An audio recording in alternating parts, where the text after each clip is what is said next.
نن ټکي اسیا ته ښه راغلاست. اختر او اوربند مو مبارک شه. نن ټکي اسیا په دې اختر غواړي ستاسو د سولې ارمان په ویډیويي بڼه نشر کړي. که غواړي ګډون وکړي، هیله ده زموږ پر فیسبوک، ټویټر او یا هم واتساپ خپل پیغام راته پرېږدئ. سلامونه او نیکې هیلې مې ومنئ. زه حمدالله د هلمند ولایت د سنګین ولسوالۍ اوسېدونکی یم. ګرانو هیوادوالو، دا تعالی دې وکړي چې د صحت جامې په تن ولرئ.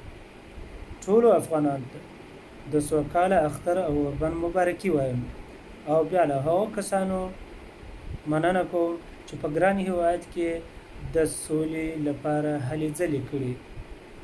دا اختر د افغانانو لپاره ځانګړی اختر دی چې ډیری بندیان به د کلونو څخه وروسته د خپلو کورونو سره او یا د خپلو کورنیو سره یو ځای د اوربند او سوله ییز اختر خوښۍ لمانځي. راځئ د سولې او یووالي لپاره کار وکړو.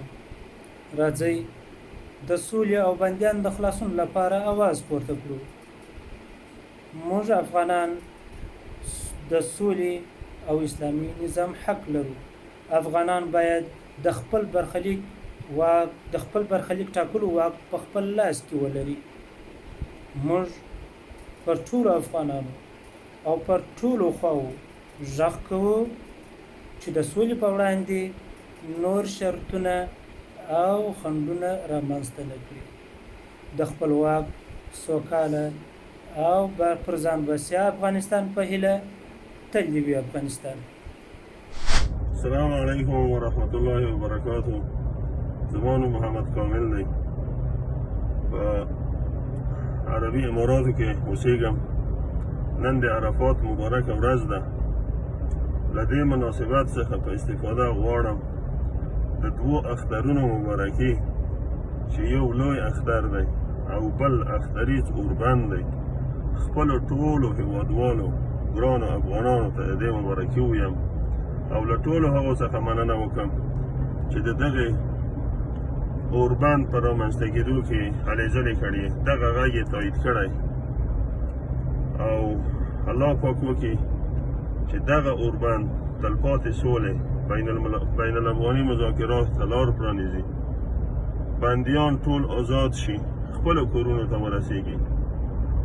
زه له ټولو هغو کورنیو څخه چې په دغه اختر کې خپل بندیان په خپل څنګ کې لري آزاد شوي دي، هیله لرم چې د پاتې بندیانو لپاره دعای وکړي او د سولې د تحقق په لار کې الله پاک ته لاسونه لپه کړي تر څو د موږ هیواد تلپاتې سولې ته ورسیږي.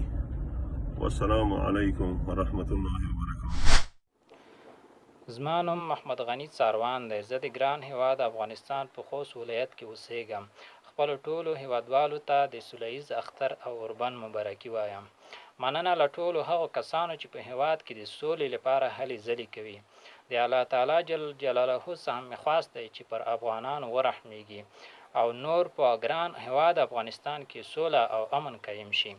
سوله او د خپل خوښې اسلامي نظام د افغانانو حق دی. افغانان باید د خپل مسیر ټاکنې واک ولري. موږ افغانان پر ټولو اړخونو غږ کوو چې باید د سولې پر وړاندې نور شرطونه، خنډونه او بهانې رامنځته نه کړي. دا پیغام د نن ټکي اسیا لپاره ما محمد غنی څاروان ثبت کړ. مننه. Assalamu alaikum wa rahmatullahi wa barakatuh. My name is Adil. I live in United Arab Emirates.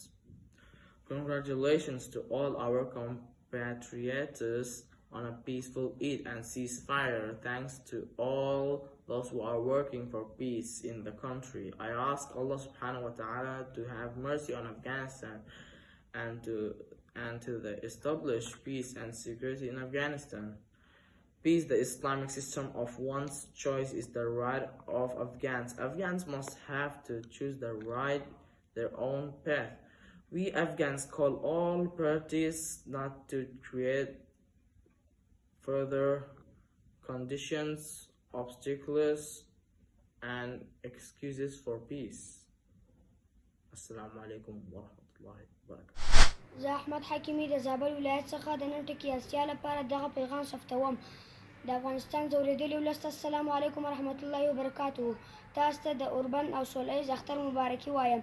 هیله لرم چې الله جل جلاله په ګران هیواد کې بشپړه سوله راولي تر څو افغانان د خوشحالۍ او آرامۍ ژوند وکړي.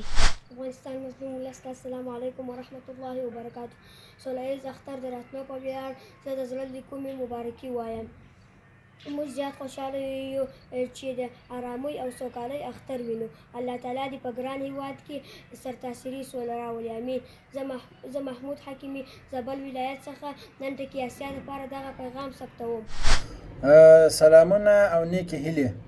زه حکمت الله د کندهار ولایت چې اوس په قطر کې ژوند کوم خپلو ټولو هیوادوالو ته د سوله ییز اختر او اوربند مبارکي وایم. مننه له ټولو هغو کسانو چې په هیواد کې د سولې لپاره هلې ځلې کوي. دا اختر ځکه هم ځانګړی دی چې ډېر بندیان به له کلونو وروسته د خپلو کورنیو سره یو ځای دا خوښي لمانځي. راځئ چې د سولې او بندیانو د ازادۍ لپاره غږ اوچت کړو. راځئ چې د سولې او یووالي لپاره غږ اوچت کړو. سوله او د خپلې خوښۍ اسلامي نظام د افغانانو حق دی.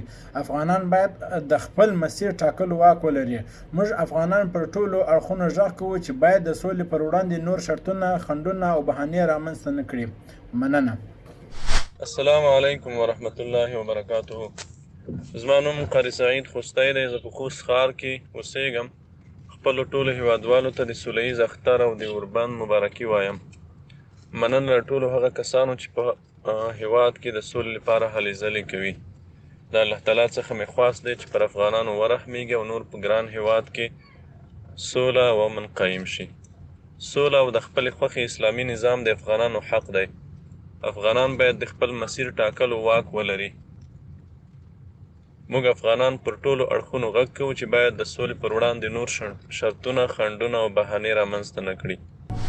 که تاسو هم غواړئ پیغام مو نشر شي، هیله ده خپل ویډیویي پیغام زموږ د واتساپ په شمیره راولېږئ. د واتساپ شمیره ده 0093 اویا شپږ 50 15 02.